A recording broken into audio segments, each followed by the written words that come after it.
Gel रोडवर दुहेरी हत्याकांड, पत्नी व 7 वर्षीय मुलाची हत्या, पतीचा आत्महत्येचा प्रयत्न.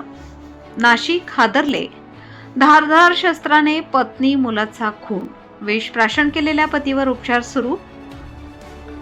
नाशिक रोड परिसरातील जेल रोड लगतच्या महारुद्र कॉलनी, वसंत विहार, अरिंगळे चाळ येथे सोमवारी सकाळी घडलेल्या धक्कादायक घटनेने परिसर हादरलाय.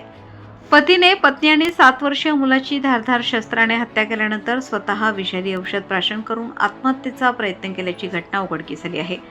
या घटनेत अश्विनी किरण हजारे वय 43 वर्ष आणि श्रेयश किरण हजारे वय 7 वर्ष यांचा मृत्यू झाला असून संशयित किरण एकनाथ हजारे वय 54 वर्ष याच्यावर जिल्हा शासकीय रुग्णालयात उपचार सुरू आहेत.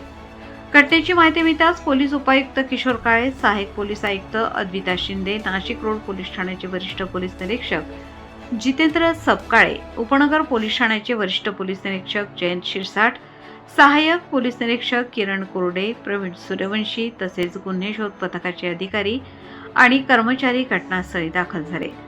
मोबाईल फॉरेन्सिक पथकाने घटनास्थळावरून महत्त्वाचे पुरावे संकलित केले आहेत.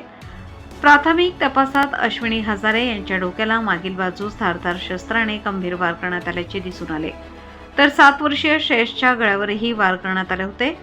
अतिरक्तस्रावामुळे दोघांचा घटनास्थळीच मृत्यू झाल्याचे पोलिसांनी सांगितले. पोलिसांनी दिलेल्या माहितीनुसार किरण आणि अश्विनी हजारे यांचा 2017 मध्ये दुसरा विवाह झाला होता.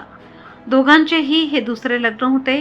किरण हजारे हा रुग्णालयांना ऑक्सिजन पुरवठा करण्यासह सोलर प्लांट उभारणीचा व्यवसाय करत असल्याची माहिती समोर आली आहे. घटनेमागील नेमके कारण अद्याप स्पष्ट झालेले नसून नाशिक रोड पोलीस विविध अंगांनी तपास करत आहेत.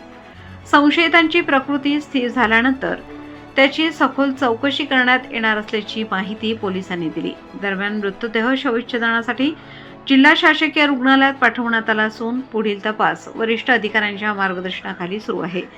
सत्यवार्ता मराठी न्यूज, नाशिक.